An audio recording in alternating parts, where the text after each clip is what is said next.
साथीगण तथा बीएसपी के भी नेशनल कोऑर्डिनेटर श्री आकाश आनंद व यहाँ के संयोजक श्री रणधीर बेनीवाल और इनके भी सभी साथीगण पूरे जी जान से लगे और इस गठबंधन को इनेलो के राष्ट्रीय अध्यक्ष चौधरी श्री देवीलाल चौधरी श्री ओम प्रकाश चौटाला जी का भी पूरा समर्थन व आशीर्वाद प्राप्त है, जो हमारे बीच में यहाँ मौजूद भी हैं। और अब मैं यहाँ आपके हरियाणा प्रदेश में अपने इस गठबंधन की अपने बने इस गठबंधन की सरकार बनाने के संबंध में कुछ ज़रूरी बातें आप लोगों के सामने रखूं, लेकिन इससे पहले मैं माननीय चौधरी देवीलाल जी के जन्म दिवस पर इनको शत शत नमन व अपने हार्दिक श्रद्धा सुमन अर्पित करने के साथ ही इनकी देश व जन सेवा को भी पूरे तहे दिल से आदर सम्मान करती हूँ। हालांकि इनके बारे में वैसे आप लोगों को ये मालूम है कि ये देश के उप प्रधानमंत्री व हरियाणा प्रदेश के मुख्यमंत्री भी रहे हैं। साथ ही इन्होंने यहाँ के हरियाणा को अलग से राज्य बनाने में भी अपनी काफ़ी सक्रिय व निर्णायक भूमिका निभाई है। किसानों के हित के लिए इन्होंने काफ़ी संघर्ष व आंदोलन भी किया है, जिसमें वे जेल भी गए हैं। इसके पूर्व में देश की आज़ादी के लिए भी इनका सराहनीय योगदान रहा है, जबकि कांग्रेस के राज में लगी इमरजेंसी में इनको भी जेल में जाना पड़ा है। इसके साथ साथ ये सामाजिक क्षेत्र में व राजनीति में भी काफ़ी सक्रिय रहे हैं। ये अपनी पार्टी भारतीय राष्ट्रीय लोकदल के संस्थापक व राष्ट्रीय अध्यक्ष भी रहे हैं। इस प्रकार से ये सीधे तौर पर देश व आम जनता से जुड़े रहे हैं। ऐसे महान व्यक्तित्व वे अपने समय में खासकर खुद के अपने समाज में तथा किसानों में भी अति लोकप्रिय रहे माननीय चौधरी देवीलाल जी का आज जन्म दिवस है, जिनकी जयंती को सम्मान दिवस के रूप में मनाने व इनके इस कार्यक्रम में मेरे मुख्य अतिथि के रूप में शामिल होने के साथ साथ अपने गठबंधन के सभी छोटे बड़े सम्मानित नेता एवं कार्यकर्तागण आदि भी यहाँ भारी संख्या में पहुँचे हैं। तो उसके लिए मैं खासकर चौधरी ओम प्रकाश चौटाला जी व चौधरी अभय चौटाला जी को तथा इनके परिवार के सभी सदस्यों को व इनके सभी अनुयायियों व समर्थकों आदि को भी इस शुभ अवसर पर हार्दिक बधाई एवं शुभकामनाएं देती हूँ। जो ये लोग उनके बताए हुए रास्तों पर चलकर उनके कारवां को आगे बढ़ाने में पूरे जी जान से लगे हैं। और वैसे भी इस समय यहाँ विधानसभा के लिए हो रहे आम चुनाव में यदि बीएसपी व इनेलो का बना ये गठबंधन अपनी सरकार बना लेता है तो फिर यही इनके लिए इस बार इनको सच्ची श्रद्धा भी होगी। इस उम्मीद के साथ ही यहाँ हो रहे विधानसभा चुनाव में अब मेरा ये कहना है कि अपने देश को आज़ाद हुए व भारतीय संविधान को भी लागू हुए यहाँ बरसों बीत चुके हैं और इस लंबी अवधि में केंद्र व आपके हरियाणा प्रदेश में भी विभिन्न विरोधी पार्टियों की सरकारें रही हैं। लेकिन दुख की बात यह है कि इस दौरान आपके यहाँ हरियाणा प्रदेश में भी अधिकांश विरोधी पार्टियों की रही सरकारों में सर्व समाज में से दलितों, आदिवासियों, पिछड़े वर्गों, मुस्लिम व अन्य धार्मिक अल्पसंख्यकों के साथ साथ गरीबों, मजदूरों, किसानों, व्यापारियों एवं अन्य मेहनतकश लोगों का भी पूर्ण रूप से विकास व उत्थान आदि नहीं हो सका है। जिनकी सरकारों की गलत नीतियों एवं गलत कार्य प्रणाली आदि को अब इन्हें और ज़्यादा आजमाने की ज़रूरत नहीं है। और इस मामले में विशेषकर दलितों, आदिवासियों व अन्य पिछड़े वर्गों के लोगों को मैं ये बताना जरूरी समझती हूँ कि इन वर्गों को परम पूज्य बाबा साहब डॉक्टर भीमराव अंबेडकर के कड़े संघर्ष एवं अथक प्रयासों से भारतीय संविधान के तहत मिले कानूनी अधिकारों में से खासकर सरकारी नौकरियों में जो आरक्षण की सुविधा मिली है, तो उसे भी यहाँ शुरू से ही कांग्रेस पार्टी और अब बाद में बीजेपी व इनके गठबंधन दल तथा अन्य पार्टियों की भी रही सरकारों की जातिवादी सोच व मानसिकता के चलते इन्हें अभी तक भी आरक्षण का पूरा लाभ नहीं मिल पा रहा है। इन वर्गों के लोगों को अभी तक भी इन्हें आरक्षण का पूरा लाभ नहीं मिल पा रहा है। और अब तो इनके इस आरक्षण को ये पार्टियां मान्य कोर्ट की आड़ में इसे प्रभावहीन बनाने में वे खत्म करने की भी पूरी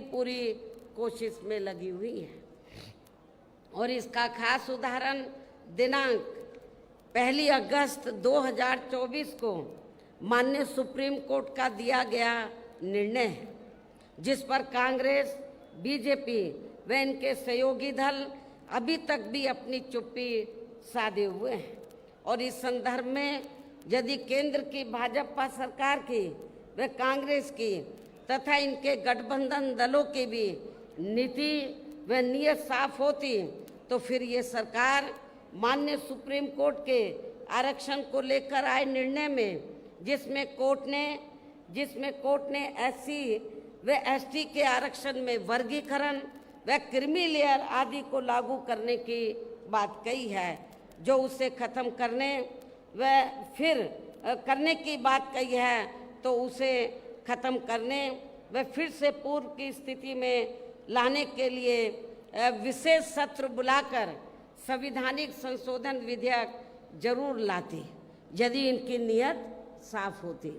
तथा उसे पास भी जरूर करवाती। और इसके लिए पूरा विपक्ष मिलकर सरकार पर दबाव भी जरूर बनाता। और हम भी देखते हैं कि विपक्ष कितना दलितों और आदिवासियों के आरक्षण के साथ है, लेकिन ऐसा करना तो बहुत दूर की बात रही, बल्कि इन्होंने माननीय सुप्रीम कोर्ट के इस आए निर्णय पर कुछ भी खुलकर नहीं बोला है। और इस मामले में केंद्र की भाजपा सरकार व अधिकांश सभी विरोधी पार्टियां अभी तक भी चुप्पी साधे हुए हैं। इतना ही नहीं,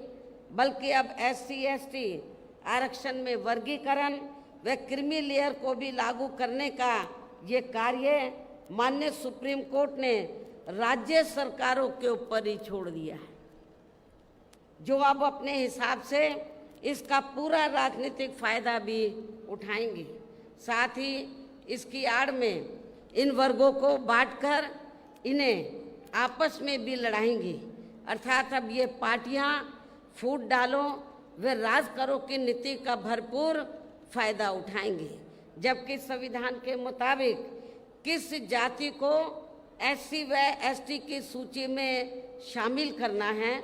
या नहीं करना है, तो इसका ये अधिकार अभी तक केवल संसद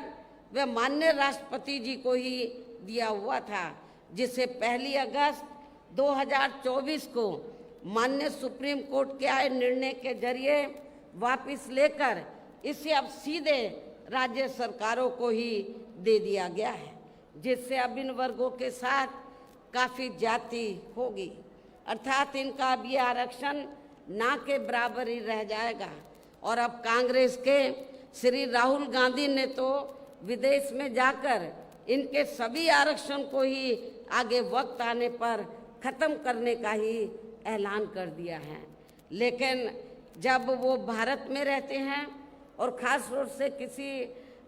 भारत में रहते हैं और उनको लगता है कि किसी राज्य में चुनाव हो रहा है तो फिर इधर आकर वो गिरगिट की तरह रंग बदल लेते हैं और क्या बोलते हैं इधर आकर कि हम आरक्षण के पक्ष में हैं। बाहर जाकर वो बोलते हैं हम आरक्षण को खत्म करना चाहते हैं इंडिया में SC ST के, और इधर आकर बोलते हैं कि हम आरक्षण के पक्ष में हैं। आप इसको कांग्रेस की क्या नीति समझेंगे? ये कांग्रेस की दोहरी नीति है, ये स्पष्ट नीति नहीं है। ये भी आप लोगों को समझना चाहिए। तो ऐसी कांग्रेस पार्टी जो SC ST के आरक्षण के बारे में कहती कुछ है और करती कुछ है, तो आपको इस पार्टी को, जो इस बार हरियाणा में तो विधानसभा का आम चुनाव हो रहा है, इस चुनाव में खास तौर से दलितों को इनको सबक सिखाना बहुत ज़रूरी है। इसलिए इन वर्गों के लोगों को बाबा साहब डॉक्टर भीमराव अंबेडकर द्वारा जो इन्हें आरक्षण का ये संविधानिक अधिकार मिला है, ये कोई कांग्रेस ने नहीं दिया है। ये परम पूज्य बाबा साहब डॉक्टर अंबेडकर ने SC ST वर्गों के लोगों को जो आरक्षण की सुविधा दिया है, ये संविधानिक अधिकार परम पूज्य बाबा साहब डॉक्टर अंबेडकर ने आप लोगों को दिया है। तो इसे बचाने के लिए अब इन सभी विरोधी पार्टियों को यह आपके हरियाणा प्रदेश में हो रहे विधानसभा आम चुनाव में कतई भी अपना वोट नहीं देना है। यदि आप लोगों को इससे बचाना अपने आरक्षण को, तो आप लोगों को कांग्रेस BJP एंड कंपनी के लोगों को कतई भी अपना वोट नहीं देना है। जो अभी तक भी माननीय सुप्रीम कोर्ट के इस आए निर्णय के संदर्भ में कुछ भी खुलकर बोलने के लिए तैयार नहीं है। ऐसी स्थिति में अब इन वर्गों को इस चुनाव में अपने बने इस गठबंधन की सरकार बनाकर इसे लागू होने से तब तक लटकाकर व रोक कर रखना है जब तक केंद्र की सरकार कोर्ट के इस निर्णय को संवैधानिक संशोधन के जरिए खत्म करके इसे पुरानी स्थिति में बहाल नहीं कर देती है। इसको आपको राज्यों में पास नहीं होने देने का, इसको लटका के रखना है सुप्रीम कोर्ट के जजमेंट को, निर्णय को। कब तक? जब तक केंद्र की सरकार कोर्ट के इस निर्णय को संवैधानिक संशोधन के जरिए खत्म करके इसे पुरानी स्थिति में बहाल नहीं कर देती है। और इसके लिए अब आप लोगों को इस चुनाव में या उन सभी विरोधी पार्टियों को सत्ता में आने से जरूर रोकना है जो माननीय सुप्रीम कोर्ट के आए इस निर्णय के पक्ष में है, समर्थन में है। और इनके स्थान पर अब आपको एक तरफा अपना वोट केवल BSP व इनेलो के बने अपने इस गठबंधन को ही देना है, ताकि सत्ता में आकर यहाँ आपके स्टेट में, आपके हरियाणा प्रदेश में माननीय सुप्रीम कोर्ट के आए इस निर्णय पर कुछ हद तक अंकुश लगाया जा सके। जब तक पार्लियामेंट में ये संशोधन बिल पास नहीं होता है, तो कम से कम ये गठबंधन की सरकार बनती है तो हम उसको लागू नहीं होने देंगे, इसको लटका कर रखेंगे। तो ये इसके लिए आप लोगों को अपने गठबंधन की सरकार बनाना बहुत ज़रूरी है। इतना ही नहीं, बल्कि यहाँ विरोधी पार्टियों की ज़्यादातर रही जातिवादी मानसिकता के चलते देश में आज़ादी के बाद शुरू में केंद्र एवं अधिकांश राज्यों में भी काफ़ी लंबे समय तक सत्ता में आसीन रही कांग्रेस पार्टी ने व इनके सहयोगी दलों ने भी, और अब पिछले कुछ वर्षों से केंद्र एवं काफ़ी राज्यों में भी BJP व अन्य जातिवादी पार्टियों की भी रही सरकारों ने इनका आरक्षण का कोटा अभी तक भी पूरा नहीं किया है, पूरा नहीं भरा है। आपके हरियाणा प्रदेश में भी काफ़ी सीटें खाली पड़ी हुई हैं, जबकि यूपी में जब मेरे नेतृत्व में 4 बार सरकार बनी, मैंने विशेष अभियान चलाकर जो सरकारी नौकरियों में रिजर्वेशन कोटा अधूरा पड़ा था या पूरा नहीं था, उसको मैंने विशेष अभियान चलाकर इसको पूरा कराया था। इसे फिर अंत में अधिकांश और ये क्यों नहीं भरते हैं? कांग्रेस, बीजेपी, जो अन्य पार्टियां इनका आरक्षण का कोटा ये पूरा क्यों नहीं करती हैं? क्योंकि उनको मालूम है कि लोग भूल भाल जाएंगे और इससे फिर अंत में अधिकांश किसी न किसी रूप में फिर ये पार्टियां इनकी नौकरियों को सामान्य वर्गों को ही दे देती हैं। पदोन्नति में आरक्षण को तो इन्होंने मान्य कोर्ट की आड़ में काफ़ी हद तक खत्म ही कर दिया है और इस मामले में लगभग यही खराब स्थिति हमें यहाँ के हरियाणा प्रदेश में भी देखने के लिए मिल रही है। इसके साथ ही अब इन वर्गों के लोगों को प्राइवेट सेक्टर में आरक्षण दिए जाने की व्यवस्था किए बिना ही केंद्र व राज्यों में भी ज़्यादातर सरकारी कार्य यहाँ प्राइवेट सेक्टर के जरिए ही देश के अधिकांश बड़े बड़े पूंजीपतियों व धनना सेठों को ही दिए जा रहे हैं, जिसके कारण आपके यहाँ हरियाणा प्रदेश सहित पूरे देश में अब इन वर्गों के लोगों को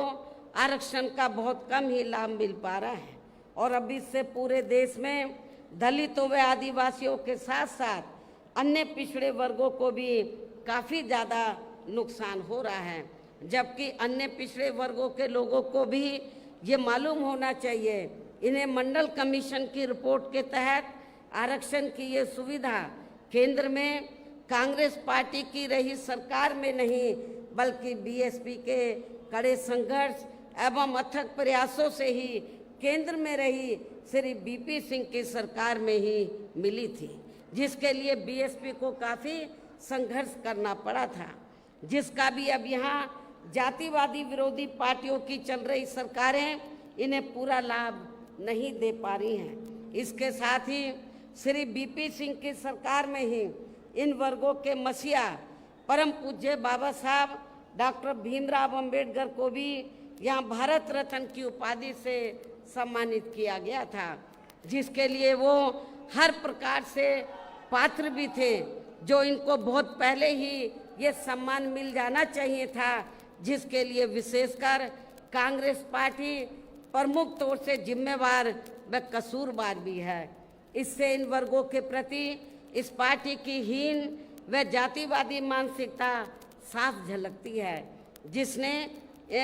इनके कारवां को आगे बढ़ाने वाले वे हर मामले में समर्पित व्यक्तित्व मान्यवर श्री कांशीराम जी के देहांत होने पर केंद्र में रही इसी कांग्रेस पार्टी की सरकार के चलते हुए एक दिन का भी राष्ट्रीय शोक घोषित नहीं किया गया था। इन वर्गों के मामले में यहाँ मैं ये भी कहना चाहती हूँ, केंद्र द्वारा लोकसभा व विधानसभा चुनाव में महिलाओं को जो 33% आरक्षण देने की बात कही गई है, तो उसमें SC, ST व OBC वर्गों की महिलाओं को अलग से कुछ भी आरक्षण नहीं दिया गया है। इसके साथ ही इन वर्गों के लोगों को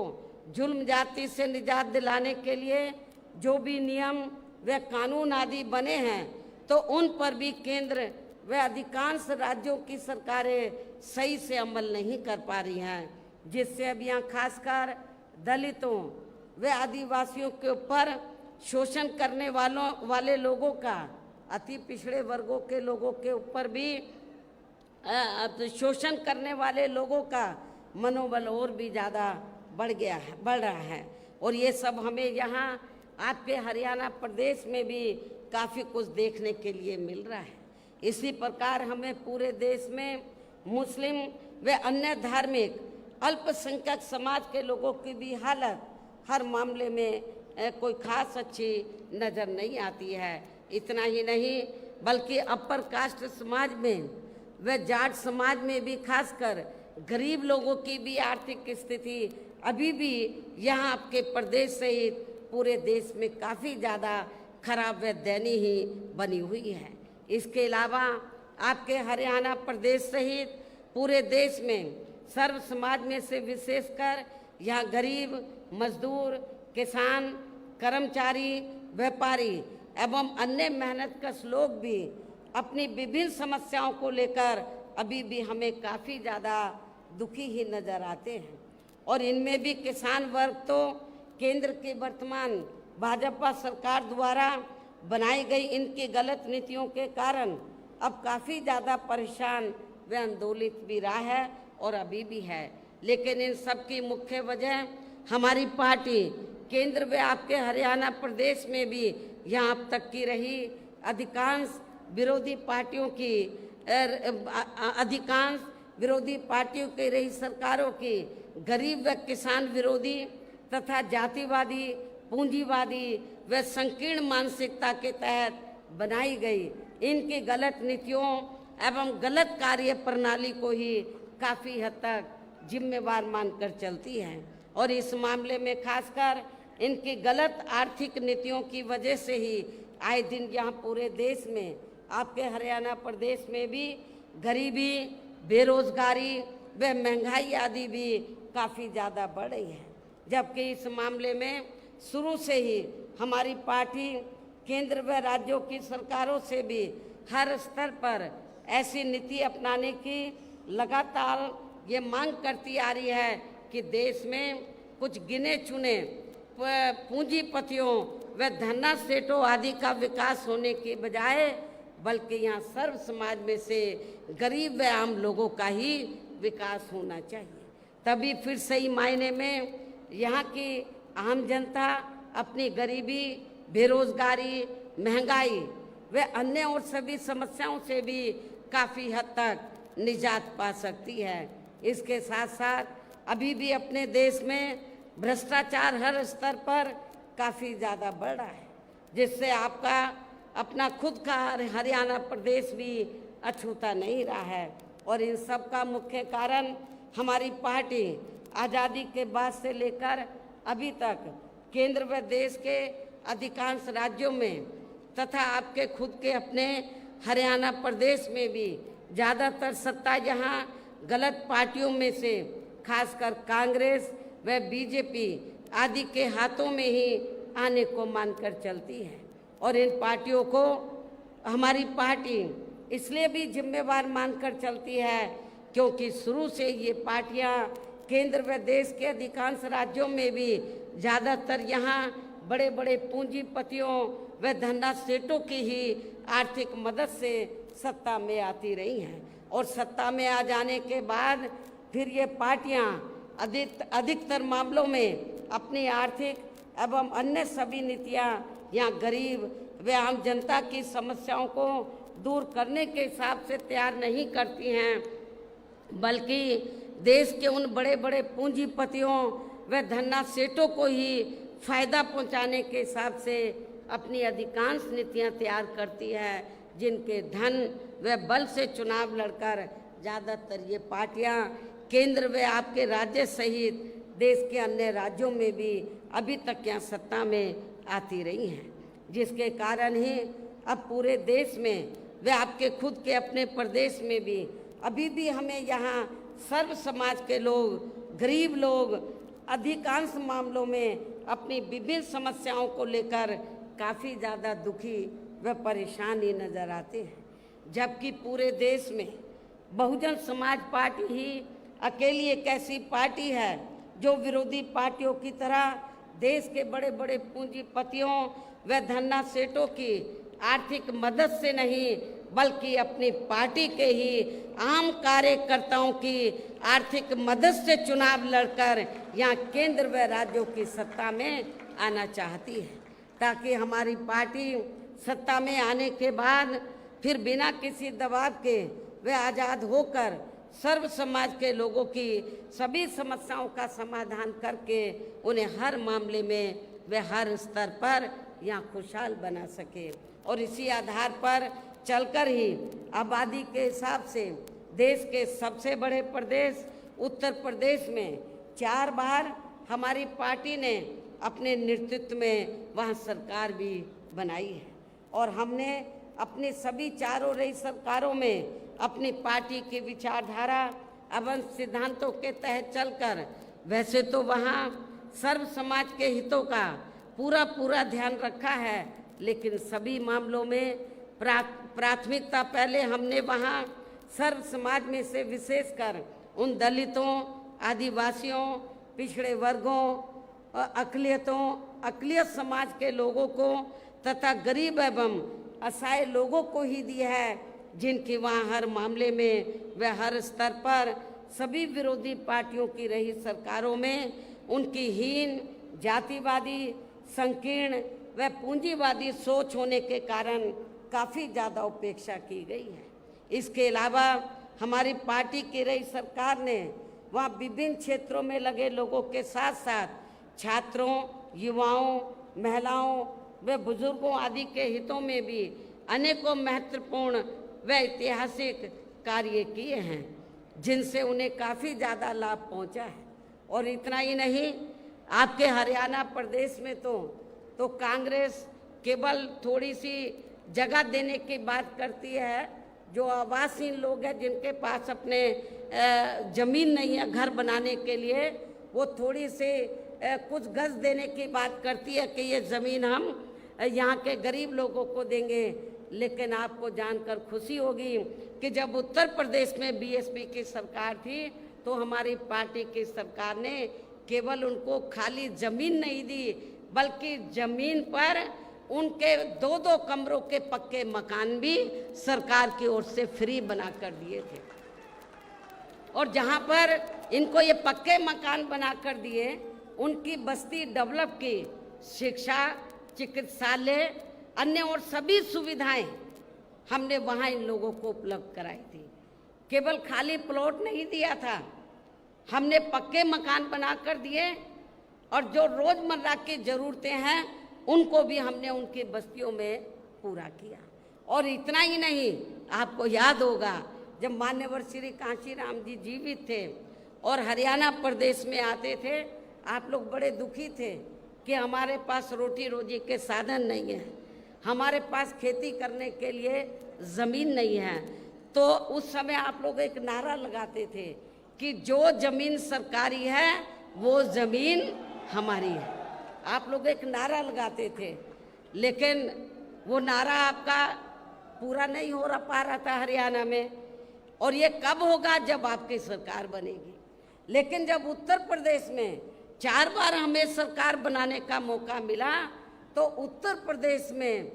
हमने बड़ी संख्या में लाखों लोगों को, जो दलित वर्ग के लोग थे और जो गरीब लोग थे अन्य समाज में, उनको हमने किसी किसान भाई की 1 इंच भी जमीन छीनकर हमने भूमिहीन लोगों में नहीं बांटी थी, बल्कि सरकार के पास जो खेती करने के लिए सरकारी ज़मीन खाली पड़ी थी, उस सरकारी ज़मीन के 2-2, 3-3 एकड़ के पट्टे काटकर हमने भूमिहीन लोगों को, जो गरीब लोग हैं, भूमिहीन लोग, जो दलित वर्ग के लोग हैं, उनको खेती करने के लिए हमने फ्री दी। और इतना ही नहीं, आपको ये भी मालूम है कि जहाँ पर दलित बस्तियाँ होती हैं तो वहाँ जाते ही मालूम पड़ जाता है हर गाँव में, गांव देहात में, कि यहाँ पर दलित वर्ग के लोग रहते हैं। क्योंकि जो भी पार्टियां सत्ता में आई, उन्होंने आपकी दलित बस्तियों को विकसित नहीं किया। लेकिन जब हमारी पार्टी की सरकार बनी, हमने डॉक्टर भीमराव अंबेडकर ग्राम विकास योजना के तहत, तो जहाँ पर दलित लोग रहते थे, हमने गांव चिन्हित किए अधिक तादाद में, उनको हमने इस योजना के तहत हर सुविधा से हमने उनको सुविधा मुहैया कराई, उनको सुविधा उपलब्ध कराई और उनको विकसित किया, डेवलप किया। ये भी आप लोगों को मालूम है। और उस गांव में जाते ही मालूम पड़ जाता था कि ये डॉक्टर अंबेडकर गांव है।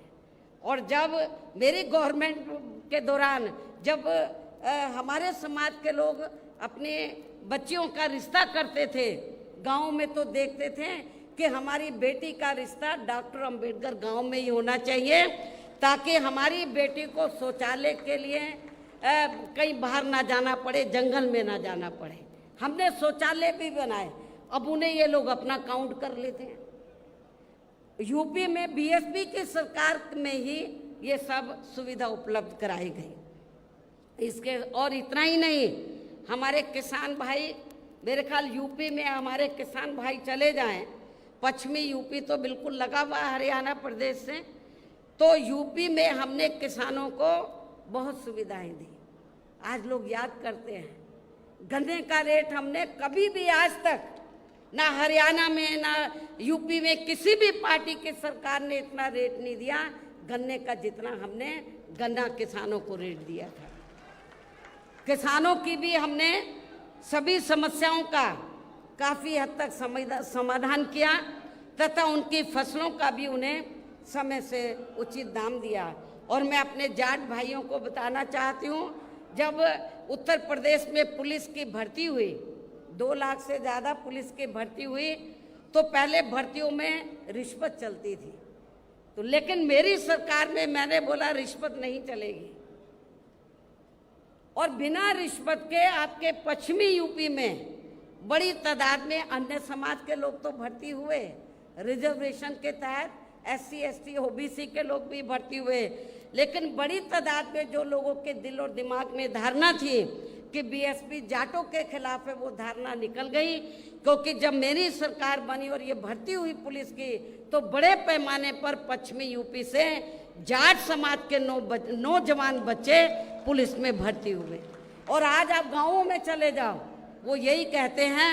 कि बहन जी ने बिना पैसे के हमारे बच्चों को नौकरी दे दी, पुलिस में भर्ती कर दिया। इसके साथ ही हमने उत्तर प्रदेश में सर्व समाज के लोगों के ऊपर किसी भी प्रकार की कोई जुल्म जाति आदि भी नहीं होने दी है। इतना ही नहीं, बल्कि हमारी पार्टी की रही सरकार ने वहाँ देश में दलित एवं अन्य पिछड़े वर्गों में समय समय पर जन्मे अपने महान संतों, गुरुओं व महापुरुषों में भी खासकर महात्मा ज्योतिराव फूले, छत्रपति शाहू जी महाराज, नारायणा गुरु,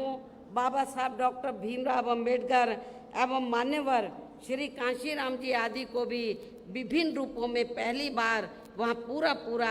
आदर सम्मान दिया है, जिन्हें विरोधी पार्टियों के लोग अभी तक भी आसानी से पचा नहीं पा रहे हैं। इस प्रकार से उत्तर प्रदेश में हमारी पार्टी ने अपने सभी चारों रहे शासनकाल के दौरान वहाँ हर मामले में व हर स्तर पर सर्व समाज के लोगों को काफ़ी बेहतरीन सरकार दी है। और यदि आप लोग भी यहाँ अपने हरियाणा प्रदेश में गरीबों एवं किसानों तथा आम जनहित के व विशेषकर कमजोर एवं उपेक्षित वर्गों के हितों में ऐसे ही कार्य करना चाहते हैं, इसके साथ ही आपके प्रदेश की जनहित से जुड़ी जो भी यहाँ स्थानीय समस्याएं हैं तो उन्हें भी दूर करना चाहते हैं, तो फिर आप लोगों को भी उत्तर प्रदेश की तरह ही अपने हरियाणा प्रदेश में भी यहाँ अपने बने इस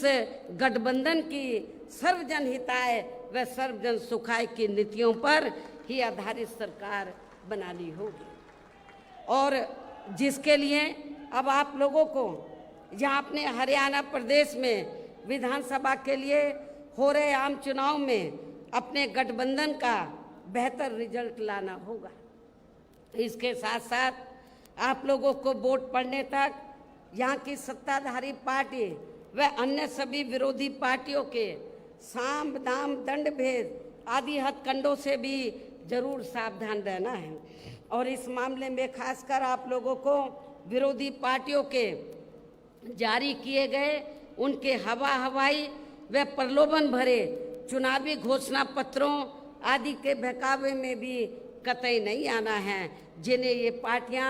सत्ता में आने के बाद अधिकांश अमल में नहीं लाती है, जिस पर से अब जनता का काफ़ी हद तक विश्वास भी उठ गया है। इसलिए हमारी पार्टी किसी भी चुनाव में अपना कोई भी चुनावी घोषणा पत्र आदि जारी नहीं करती है। वैसे भी हमारी पार्टी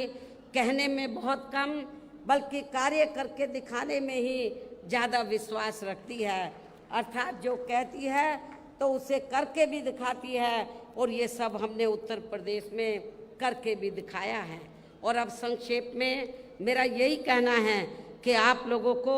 अपने खुद के व अपने हरियाणा प्रदेश के भी हित में यहाँ BSP व इनेलो के बने गठबंधन की ही सरकार बनाना बहुत ज़रूरी है। और अब आप लोगों को अपने इस गठबंधन के ही उम्मीदवारों को ज़्यादा से ज़्यादा कामयाब बनाना है, जिसके लिए बीएसपी के उम्मीदवारों को हाथी चुनाव चिन्ह के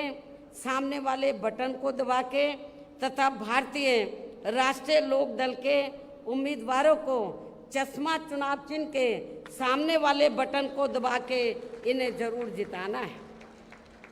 और फिर सरकार बनने पर ये भी मैं बताना चाहती हूँ कि फिर सरकार बनने पर गठबंधन की ओर से आपके हरियाणा प्रदेश का मुख्यमंत्री चौधरी अभय चौटाला जी को ही बनाया जाएगा, जिनको मेरे आशीर्वाद के साथ साथ इनके पिता चौधरी ओम प्रकाश चौटाला जी का भी पूरा आशीर्वाद प्राप्त है। वैसे माननीय चौधरी देवीलाल जी का भी हमेशा इन पर आशीर्वाद बना रहा है। इनके साथ साथ गठबंधन की ओर से बीएसपी का एक डिप्टी सीएम दलित वर्ग का, बीएसपी की ओर से एक डिप्टी सीएम दलित वर्ग का तथा दूसरा डिप्टी सीएम अन्य पिछड़ा वर्ग या अपर कास्ट समाज में से ही बनाया जाएगा। ये डिप्टी सीएम कौन होंगे इसका फैसला चुनाव का नतीजा आने के बाद ही लिया जाएगा। इन्हीं जरूरी बातों के साथ ही अब मैं आप सभी लोगों से अपने इस गठबंधन के अधिकांश उम्मीदवारों को, ज़्यादा से ज़्यादा उम्मीदवारों को जिताकर अपनी यहाँ सरकार बनाना जरूरी है, इसकी मैं पूरी उम्मीद भी करती हूँ। अंत में अब मैं केंद्र सरकार से देश में जातीय जनगणना कराने की भी विशेष मांग करती हूँ, अनुरोध करती हूँ, आग्रह करती हूँ, जिसको शुरू में केंद्र में रही कांग्रेसी सरकार ने और अब वर्तमान में चल रही बीजेपी की केंद्र की सरकार ने भी इसे अभी तक भी लटका के रखा है, इसे अमल में नहीं लाया है। और अब मैं माननीय चौधरी देवीलाल जी के जन्मदिवस पर, आज उनके जन्मदिवस पर इनको फिर से नमन करने के साथ ही उनके सभी अनुयायियों व समर्थकों आदि को भी पुनः हार्दिक बधाई एवं शुभकामनाएं देते हुए अपनी बात यहीं समाप्त करती हूँ। धन्यवाद। जय भीम व जय भारत।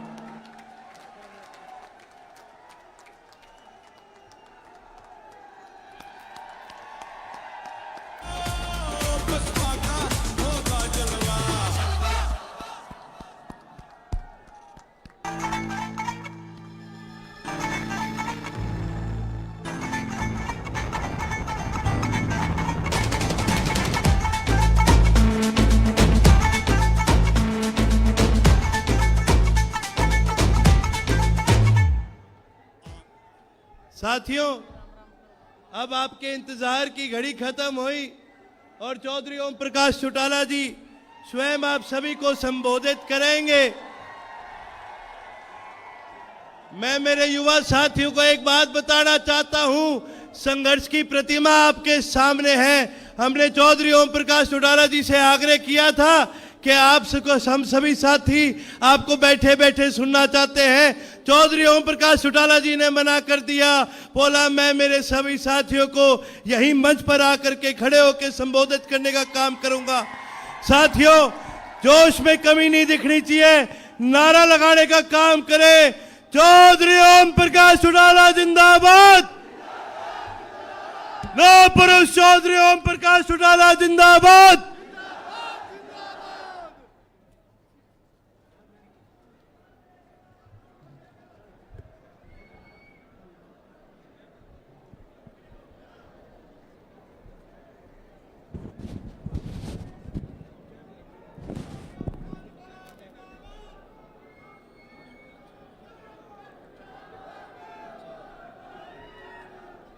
प्रधान जी, सम्मानित मंच और इस सभास्थल में उपस्थित सम्मानित बुजुर्गों, माताओं, बहनों, नौजवान साथियों और इस कृषि प्रधान देश के उज्जवल भविष्य जीज बच्चों,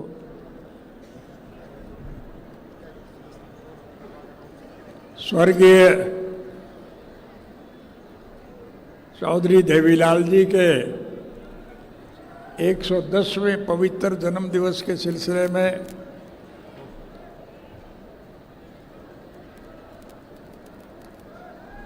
छोटे से निमंत्रण पर आप भारी संख्या में यहाँ उपस्थित हुए।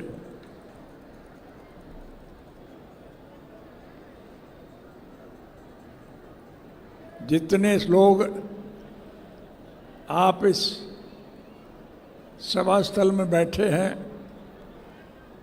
उससे कहीं ज़्यादा सड़कों पे बैठे हुए।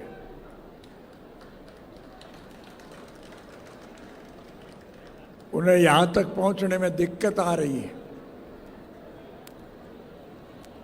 और यहाँ पहुँचने के बाद भी जगह थोड़ी पड़ गई। इसके लिए हम आपसे माफ़ी चाहते हैं। हमने सारे हरियाणा में अच्छी तरह से जांच पड़ताल करने के बाद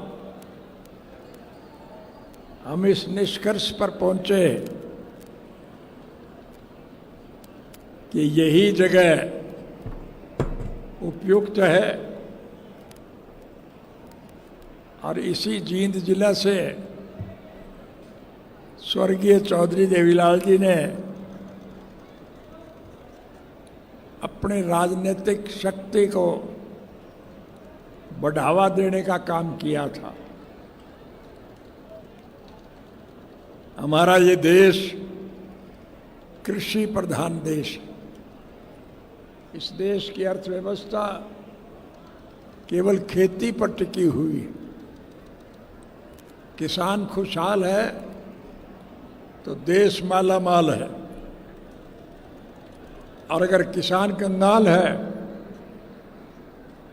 फिर देश का बुरा हाल है।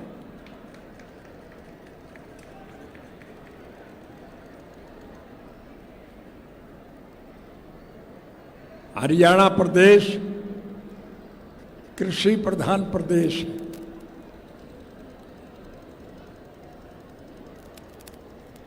हमारे यहाँ रोजगार का साधन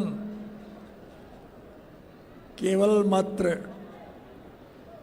खेत की पैदावार है। लेकिन दुर्भाग्य है कि आज देश में ऐसी हुकूमत है जिसने किसान के उत्पादन को पूरी तरह से कुचल के रख दिया है।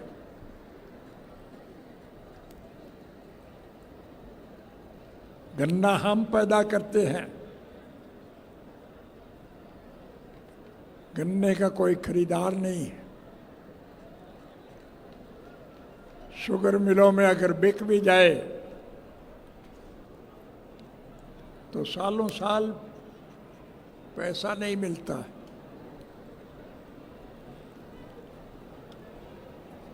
लेकिन उस गन्ने को पीड़ने वाले लोग उसके इतने दाम तय करते हैं कि आम आदमी आज परेशान है।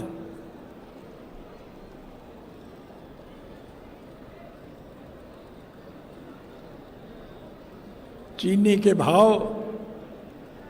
रोज बढ़ते हैं।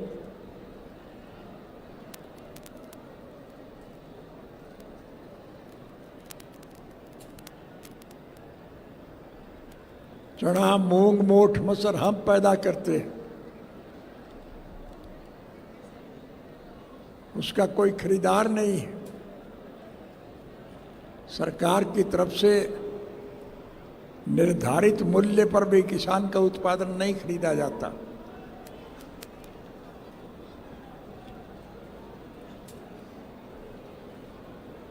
लेकिन उनको पीड़ने वाले दाल के दाम रोज बढ़ते हैं।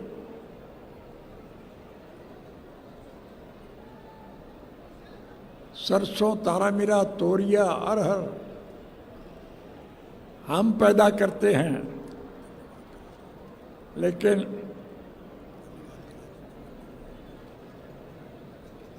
उसका कोई खरीदार नहीं है। लेकिन उनको पीड़ने वाले तेल का दाम रोज बढ़ाते हैं।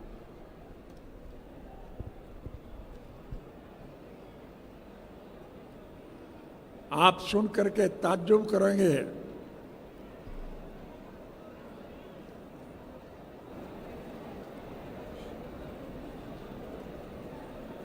कि डीजल, पेट्रोल के दाम हम पैदा करते हैं,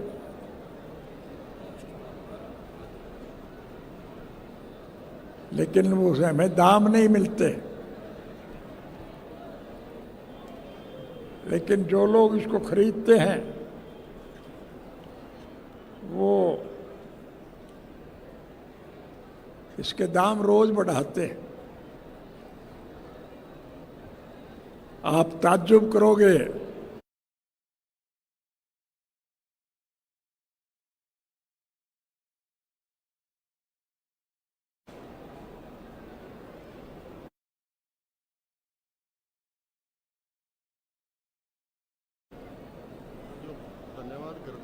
ट्रैक्टर, ट्रकों पर जो डीजल जलता है उसके दाम रोज बढ़ते हैं। लेकिन ताज्जुब करोगे कि वही तेल जो हवाई जहाज में जलता है उसके दाम रोज मंदे होते हैं, क्योंकि उसमें अमीर लोग सफर करते हैं। हमारी ये सरकार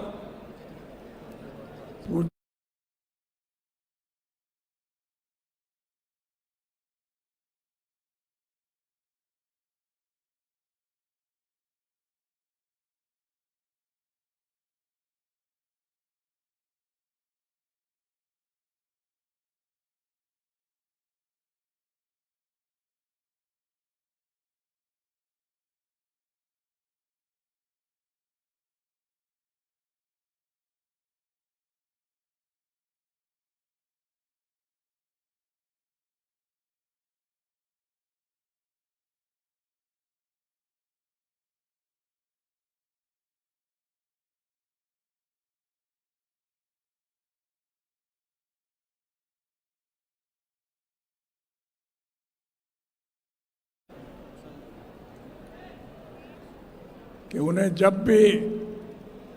सत्ता पक्ष के लोगों से बात करने का अवसर मिले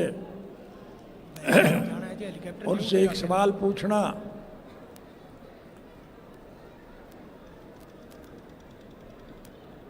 कि ये महंगाई कैसे बढ़ी है।